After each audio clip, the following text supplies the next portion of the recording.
안녕하세요. 원영석입니다. 오늘 원영석의 진실정치 애청해 주셔서 감사합니다.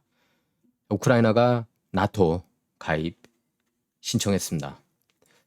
문제예요. 3차 세계대전 직전까지 온 기분입니다. 러시아가 핵무기가 있는 걸 분명히 알 텐데 젤렌스키 우크라이나 대통령이요. 근데 왜 저렇게 계속 도발하는지 모르겠습니다. 뭐 일단은 그 자국 국민이 이제 많이 죽었기 때문에 이제 분노할 만하죠. 예. 하지만 여러분께서 이 우크라이나 역사를 우크라이나하고 러시아 간 그 관계에 대한 역사를 분명하게 아실 필요가 있습니다. 일단은 이렇게 가입 신청에 서명을 했죠. 우크라이나 대통령이 나토 가입 신청서에. 근데 이제 미국 쪽이 난색을 표하고 있습니다.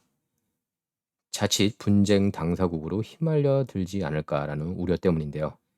젤렌스키는 지난달 30일 블라디미르 푸틴 러시아 대통령이 우크라이나 내 점령지 4곳에 대한 공식 합병을 선언하자 영상연설에서 우크라이나의 나토 가입 가속화 신청서에 서명하는 그런 결정적인 조치를 취하고 있다 이렇게 밝혔습니다. 여러분 아십니까? 지금 뭐 메인스트림 미디어 보면 러시아가 다 지고 다니잖아요. 하지만 이미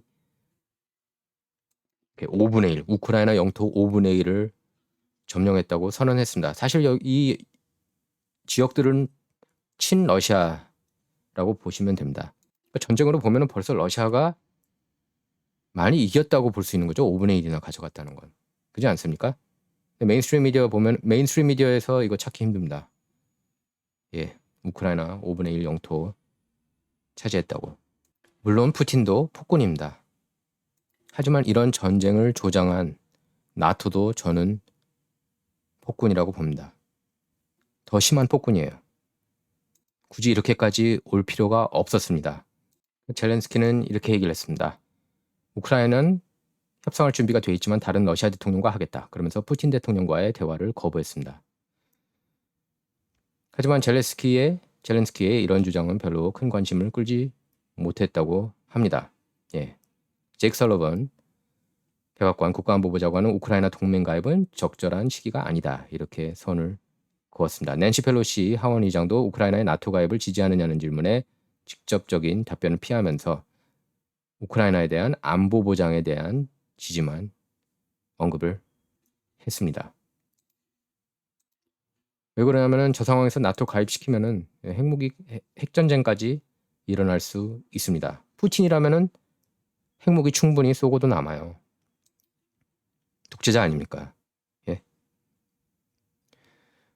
그리고 2013년에서 2014년 여러분께서 기억하셔야 되는 게 버락 오바마 전 정부는 친러시아 국가였던 우크라이나 쿠데타에 관여했습니다. 뭐라고 그럽니까? 유로마이단 혁명 아니에요? 유로마이단 혁명? 그리고 러시아가 노드스트림 파이프라인 폭발시켰다고요? 제가 볼 때는 미국이 한 것 같아요. 러시아 입장에서는 파이프라인 차단시키면 되는 거지 뭐하러 폭발시키겠습니까? 메인스트림은 무조건 러시아가 다 사악한 짓 하고 다니는 것처럼 보도를 하고 있습니다. 이 노드스트림 파이프라인 역시 마찬가지로요. 물론 우크라이나 침공은 정말 잘못한 거죠. 하지만 어쩔 수 없이 푸틴을 궁지에 몰아넣은 거는 결국 미국 민주당이라고 봅니다. 그러니까 유로마이단 혁명 아까 제가 얘기했는데요. 그때 관련 인물들이 누굽니까? 관련 인물들 토니 블링컨, 제이크 설러번, 빅토리아 누랜드, 수잔 라이스 이런 사람들이에요. 이들이 현 바이든 정부에서 백악관과 국무부 중책을 맡고 있습니다. 조 바이든 대통령이 오바마 정부 시절 우크라이나 관련 총책임자 아니었습니까? 메인스트림 미디어가 또 이건 별로 언급 안 해요. 그 아들 헌터 바이든만 보면 알 수 있죠. 우크라이나 에너지 기업 이사 오랫동안 활동하지 않았습니까? 자, 우크라이나는 완충국이었습니다. 버퍼 스테이트. 그래서 강대국들 사이에 위치해서 긴장 관계를 완화해주는 그런 역할을 했었습니다. 여기서 어느 한쪽으로 확 틀면 언제든 재앙이 닥칠 수 있는 운명이었습니다. 1994년에 세계 3위에 해당하는 1700개 이상 핵무기 보유국이었습니다. 우크라이나가. 근데 큰 실수를 범했죠. 미국의 안전보장을 조건으로 핵을 모두 포기했습니다. 그 선택이 바로 큰 실수였죠. 2013년 유럽연합은 우크라이나와 무역협상을 제안했죠. 사실상 EU, 유럽연합에 가입하라는 손짓이었습니다. 이때 블라디미르 푸틴 대통령이 분노했습니다. 우크라이나 대통령 빅토르 야누코비치에게 최후 통첩했죠. 150억 달러 원조비를 받든지 엄청난 경제 제재를 당할 각오를 하라고 했습니다. 둘 중에 하나 선택하라고 한 거예요. 그래서 유럽연합과의 협상은 즉각 중단됐습니다. 우크라이나가 즉각 중단한 거예요. EU와 협상을. 그 뒤 오바마 정부가 개입했습니다. 오바마 정부가 개입하면서 지금 우크라이나와 러시아 사태 일어났다고 해도 과언이 아닙니다. 그 직접적인 원인이 됐어요. 오바마 정부가 개입하면서 유로마이단 혁명이 일어났습니다. 친미 혹은 반러시아 우크라이나 새 정부 수립이 목표였던 겁니다. 푸틴이 열받았죠. 그래서 크림반도를 침공해서 러시아 땅으로 합병했습니다. 지금 러시아 땅이에요, 사실상. 유엔에서는 인정하지 않고 있지만 지금 5분의 1 영토 차지하고 있다고 그러지 않았습니까, 러시아가? 여기에 크림반도도 있어요. 당시 부패 혐의로 수사받던 우크라이나 에너지 기업 브리스마는 위기를 모면하기 위해 조 바이든 아들 헌터를 이사로 영입했습니다. 푸틴을 또 열받게 하는 일이었죠. 그 뒤 러시아는 우크라이나 남동부 지역인 돈바스 영토 절반을 점령했습니다. 지금 다 점령했죠. 러시아가 우크라이나를 상대로 전면전에 나서는데 뇌관이 됐던 것, 정말 핵심이 됐던 것 중 하나가 또 트럼프 러시아 내통 조작 스캔들입니다. 여러분 너무나 잘 알고 계시죠? 타임지, 뉴욕타임, 와포, CNN 이런 언론들이 계속 푸시했던 내러티브입니다.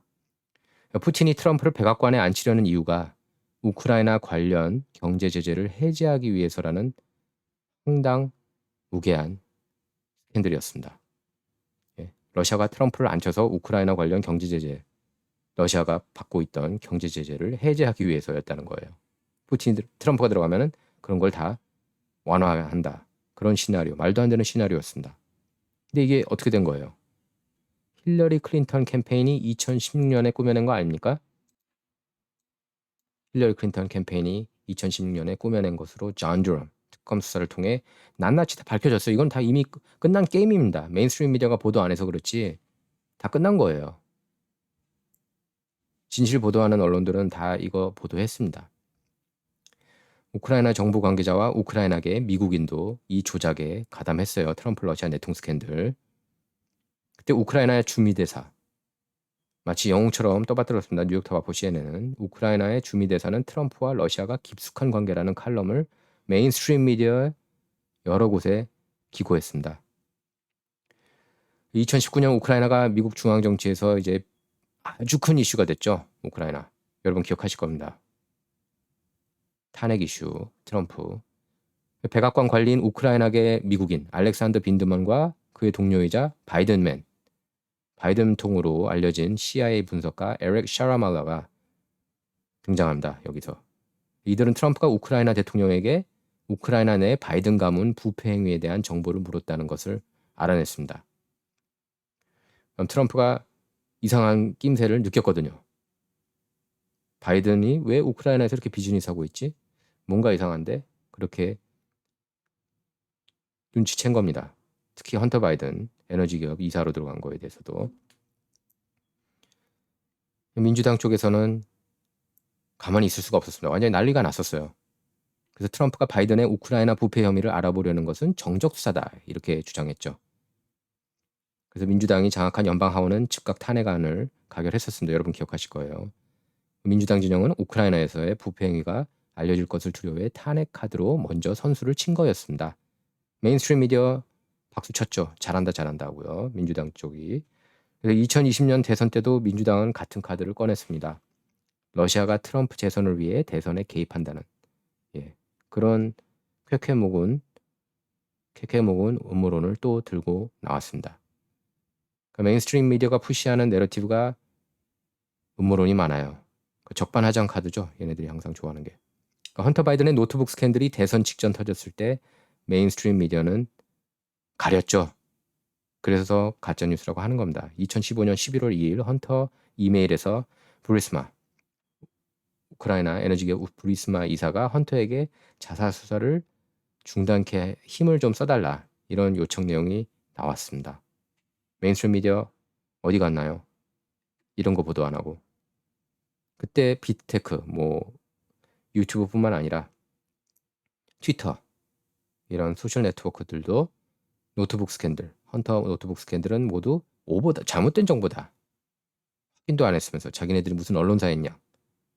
관련 뉴스를 일제히 삭제해서 뭐 요새 언론사들은 워낙에 잘못된 언론들, 잘못된 내용들을 퍼뜨리고 가짜 뉴스 많이 퍼뜨리는 게 사실이기 때문에 뭐 언론사 노릇해도 놀랄 게 아닙니다. 빅테크가.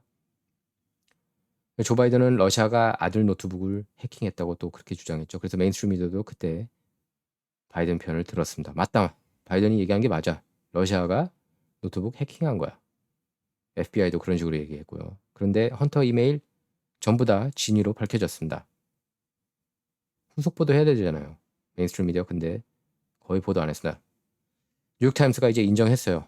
일부 언론들은 인정했습니다. 맞다. 헌터 이메일 다 진짜라고.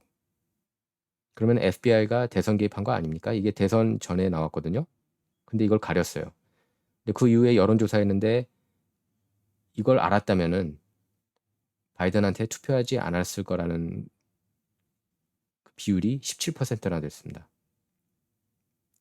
그럼 결과는 어떻게 됐을까요? 2020년 대선. 자, 바이든은 백악관 입성 직후부터 우크라이나의 나토 가입에 드라이브를 걸었습니다.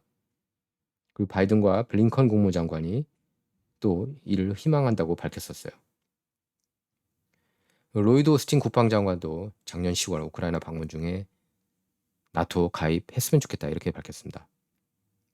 푸틴이 이제 더 이상 물러설 수가 없었던 거예요. 결국에. 그래서 전쟁을 일으킨 겁니다. 이제 7개월 됐습니다.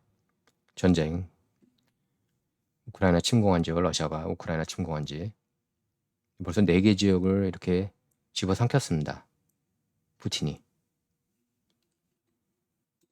정말 푸틴이 수세에 몰린 걸까요? 여러분께서도 의문을 제기할 필요가 있습니다. 자, 진정 이번 시간은 여기서 마치도록 하겠습니다. 감사합니다.